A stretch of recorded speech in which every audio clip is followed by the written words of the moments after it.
कक्षा 6 विषय गणित। प्रश्नावली नंबर 1 अपनी संख्याओं की जानकारी। इसकी आज हम भूमिका के बारे में बात करेंगे। इस प्रश्नावली में क्या है, तो सबसे पहले बात करेंगे संख्याओं को पढ़ना। इसके बारे में बताया गया प्रश्नावली में कि संख्याओं को हम कैसे पढ़ेंगे। तो इसकी अलग अलग पद्धतियां हैं। जैसे नंबर 1 है भारतीय संख्या पद्धति। ये भारतीय संख्या पद्धति है जिसमें मैंने कोई संख्या लिखी है और इस संख्या को हम किस प्रकार पढ़ेंगे। तो देखो, इधर से पढ़ेंगे इकाई, दहाई, सैकड़ा, हजार, 10,000, लाख, 10 लाख। इस प्रकार इस संख्या को पढ़ते हैं और लिखते कैसे हैं। इधर साइड से प्रथम 3 अंकों को हम सैकड़ा लिखते हैं, उसके बाद में बीच वाली 2 संख्याओं को हम हजार और जो अंत में संख्या बची है उन्हें हम लाख में लिखते हैं। तो संख्याएं होगी, कितने थे 25, तो 25 लाख। उसके बाद में 34 है तो 34,000। फिर क्या है 532, तो क्या हो गया 532 हो गया। इसके बाद में दूसरी पद्धति आती है, वो आती है अंतर्राष्ट्रीय संख्यान पद्धति। ये दूसरी पद्धति है। जैसे ये संख्या सेम थी, इसी संख्या को हमने दोबारा लिख लिया और इस संख्या को कैसे पढ़ेंगे। इसमें क्या रूल होता है, जो प्रथम 3 संख्याएं होती है इधर वाली साइड से प्रथम 3 संख्याओं को हम सैकड़ा ही बोलते हैं उसी की तरह। उसके बाद में बीच वाली 3 संख्याओं को हम क्या बोलेंगे, हजार बोलेंगे। जो बीच में जो संख्या दे रखी है हजार, यहाँ कोमा का चिन्ह लगाना है, इसमें यहाँ कोमा का चिन्ह लगाना है। पहली 3 के बाद में कोमा, फिर 3 के बाद में कोमा, बीच वालों को बोलेंगे हजार। जो अंत में बच गई उसको बोलेंगे हम मिलियन, उसको हम बोलेंगे मिलियन। तो हम बोलेंगे 2 मिलियन, 2 दिया है तो 2 मिलियन।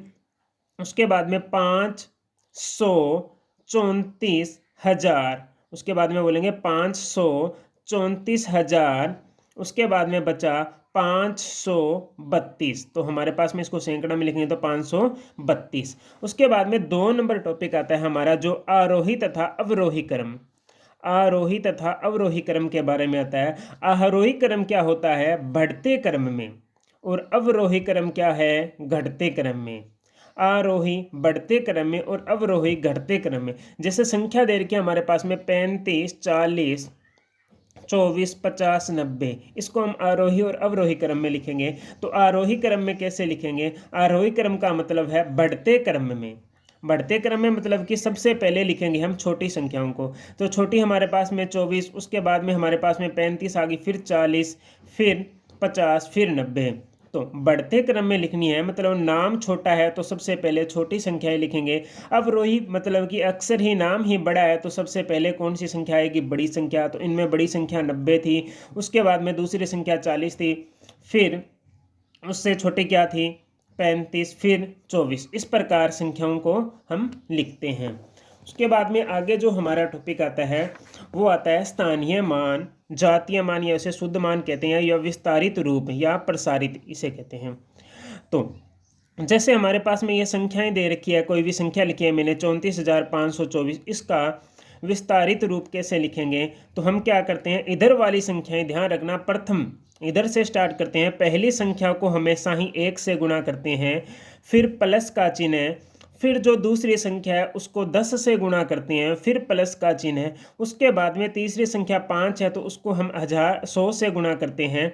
फिर उसके बाद में चौथी संख्या है उसको 1000 से गुणा करते हैं, और पांचवी संख्या को 10,000 से। इस प्रकार जितनी भी संख्याएं आती जाएगी, जीरो की संख्या बढ़ती जाएगी। पहली को 1 से, दूसरी को 10 से, तीसरी को 100 से, चौथी को 1000 से। इस प्रकार संख्याओं को लिखते हैं, इसे हम बोलते हैं प्रसारित रूप। उसके बाद में आता है जातीय मान या शुद्ध मान। जो हमने ये कोई संख्या लिखी है इसका जातीय मान, जैसे कोई संख्या है 3 है तो 3 का जातीय मान क्या होता है, 3 ही होता है। कोई संख्या होती है उसका जातीय मान वही होता है, तो 4 का जातीय मान भी 4 होगा, 5 का जातीय मान भी 5 होगा। ये तो था जातीय मान। अब बात करते हैं स्थानीय मान कि स्थानीय मान क्या होता है। स्थानीय मान के बारे में जानकारी देखो। स्थानीय मान, कोई भी संख्या लिख रखी है मैंने, जैसे मुझसे ये पूछा कि इस 3 का स्थानीय मान ज्ञात करो, तो मैंने लिखा 3 का स्थानीय मान। अब 3 के बाद में कितनी संख्याएं बची, 1, 2, 3, 4, तो मैंने यहाँ कितने जीरो लगा दिए, 4। तो ये इसका क्या कहलाएगा, स्थानीय मान। अगर मुझसे पूछा 4, तो 4 का स्थानीय मान, तो 4 का स्थानीय मान क्या होगा, 4 लिखा, उसके आगे कितने जीरो, 1, 2, 3, 3 जीरो, मतलब कि 3 संख्याएं थी तो 3 जीरो लगा दिया। जैसे 5 का स्थानीय मान पूछा तो 5 के आगे जितनी संख्याएं बचती हैं उतने शून्य लगा दो। जैसे 2 का स्थानीय मान पूछा है, 2 के बाद में एक संख्या बची है तो हम 1 जीरो लगाएंगे। जैसे 4 का स्थानीय मान पूछा तो 4 के आगे कोई भी संख्या नहीं है, इसलिए 4 का स्थानीय मान क्या होगा, 4 ही होगा।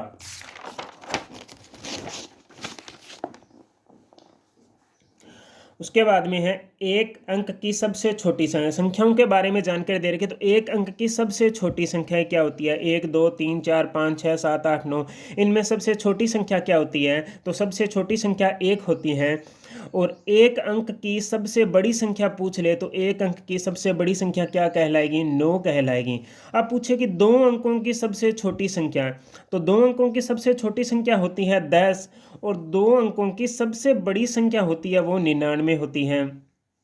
इसी प्रकार अगर पूछे 3 अंकों की सबसे छोटी संख्या, तो 3 अंकों की सबसे छोटी संख्या होती है 100, और 3 अंकों की सबसे बड़ी संख्या क्या होती है, 999। देखो यहाँ एक था, एक अंक की पूछी, 2 अंक की पूछी तो एक शून्य लग गया। अगर हमें 3 अंकों की सबसे छोटी संख्याएं पूछे तो एक के आगे 2 जीरो लगाना है। अगर हमें 4 अंकों की सबसे छोटी संख्या पूछे तो एक के आगे हमें 3 जीरो लगाना है। अगर 5 अंकों की सबसे छोटी संख्याएं पूछे तो एक के आगे हमें 4 जीरो लगाना है। इसी प्रकार अगर बड़ी पूछे तो एक अंक की सबसे बड़ी पूछी तो हमने 9, अगर 2 अंकों की सबसे बड़ी पूछी तो 9 9 2 बार आ गया।